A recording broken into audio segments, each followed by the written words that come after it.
Қайырлы күн балалар, бүгін біз математика сабағынан 111 сабақты қарастырамыз. Бірінші тапсырмаға назар аударыңдар. Қалдықпен бөлуді орында, барлық қалдықтардың көбейтіндісін тап, сонда сен Галилей не ойлап тапқанын білесің дейді. 28-ді 3-ке бөлсек 8, қалдығымыз 2. 38-ді 5-ке бөлсек 7, қалдығымыз 3. 28-ді 6-ға бөлсек 4, қалдығымыз 4. Енді осы қалдықтарды көбейтейік. 2-ні 3-ке көбейтсек 6 болады, 6-ны 4-ке көбейтсек 24 болады. Яғни Галилей телескопты ойлап тапқан екен. Келесі екінші тапсырмаға назар аударайық. Қалдықпен бөлуді қалай орындалғанын қара дейді. Бөлінгішіміз 467, бөлгішіміз 4. Яғни 467-ні 4-ке бөлеміз. Бірінші толымсыз бөлінгішіміз 400-дік. Бөліндеде 3 цифр болады. Жүздік, ондық, бірлік болады. Жүздіктерді бөлемін. 4-ті 4-ке бөлемін, 1 болады. Бөліндеге бір санын жазамын. Ондықтарды бөлемін. 6-ны 4-ке бөлемін, 1 болады. Бөліндеге бір санын жазамын. Қанша ондық бөлініп, тағы қаншасы қалғанын тексеремін. 6-дан 4-ті аламын, 2 болады. 2 ондық қалды. 2 кіші 4-тен бірлікті қасына түсіремін. Бірлік 27 болды. 27-ні 4-ке бөлемін. 6, 3 қалдық қалды. Бөліндеге 6 санын жазамын. Жауапты оқимын. 116, 3 қалдық қалды. Енді келесі санды бөлемін. 281-ді 2-ке бөлемін. Бөлінгішіміз 281, бөлгішіміз 2. Бірінші толымсыз бөлінгіш 200-дік. Бөліндеде 3 цифр болады. Жүздік, ондық, бірлік болады. 2-ні 2-ке бөлемін, 1 болады. Бөліндеге бір санын жазамын. Енді ондықтарды бөлемін. 8-ді 2-ке бөлемін, 4 болады. Бөліндеге 4 санын жазамын. Енді бірліктерді бөлемін. Бір саны 2 санынан кіші болғандықтан, онда 2-ден 0 рет кездеседі. Қанша бірлік бөлінгенін тексеремін. 1-ден 0-ді аламын, 1 болады, 1 қалдық қалады. Бөліндіге 0-ді жазамын. Жауабын оқимын. 140, 1 қалдық қалды. Келесі тапсырмаға назар аударайық. Үшінші тапсырма қалдықпен бөлуді орында және тексер дейді. 564-ті 5-ке бөлсек 112, қалдығымыз 4 қалады. 467-ні 2-ке бөлсек 233, қалдығымыз 1 қалады. 937-ні 3-ке бөлсек 312, 1 қалдық қалады. 478-ді 4-ке бөлсек 119, 2 қалдық қалады. 638-ді 3-ке бөлсек 212, 2 қалдық қалады. 583-ті 4-ке бөлсек 145, 3 қалдық қалады. Келесі төртінші тапсырмаға назар аударайық.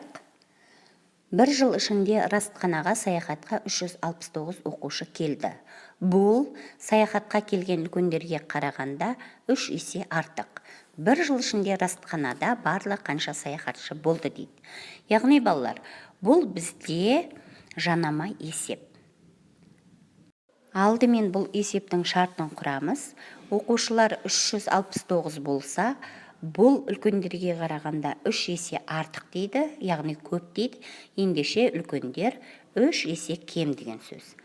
Яғни одан кейін барлығын табамыз. Ол үшін 369-ды 3-ке бөлеміз, 123, үлкендер 123 шықты. 369 оқушыға 123 үлкенді қосқанда 492 шықты.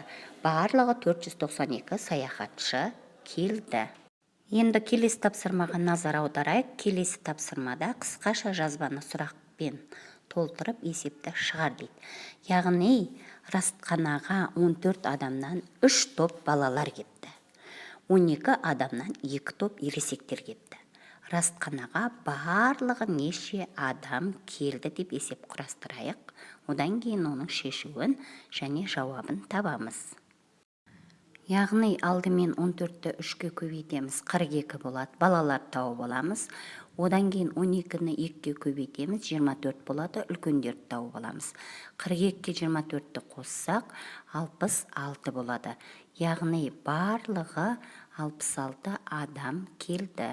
Келесі тапсырмаға назар аударамыз балалар. бұл жерде күрделі теңдеулерді шеш дейді. Мұндай күрделі теңдеулерді шешетін кезде қосымша есептеулерді есептеп, теңдеуді ықшамдап алып, мәнін табамыз. Келесі 6-шы тапсырмаға назар аударайық. Есепті шығар дейді. Ауданы 36 квадрат сантиметр, ені 4 сантиметр болатын тіктөртбұрышсыз, оның периметрін тап дейді. Ауданы белгілі болса, ені белгілі болса, ұзындығын табу үшін ауданын еніне бөлеміз. Яғни ұзындығы 9 сантиметр болды. Енді ұзындығын тауып алғаннан кейін осы тіктөртбұрыштың периметрін табамыз. Периметрін әртүрлі әдіспен табуға болады. Яғни ұзындығына енін қосып алып, оны 2-ге көбейтеміз. Яғни ұзындығына енін қоссақ 13 болады, 13-ті 2-ге көбейтсек 26 сантиметр. Тіктөртбұрыштың периметрі 26 сантиметр болады. Келесі осы тапсырманың әсіне назар аударайық. Ауданы дәл осындай шаршысыз, оның периметрін тап дейді. Яғни ауданы 36 квадрат сантиметр болса, ол шаршының қабырғасы 6 сантиметр болады. Оның периметрін табу үшін 4 қабырғасын қосамыз. Сонда периметрі 24 сантиметр болады. Келесі 7-ші тапсырмаға назар аударайық. Заңдылықты анықта, тағы 3 сан жазып, қатарды жалғастыр дейді. Бірінші қатарға қарайық. 101 мың, 111 мың, 121 мың.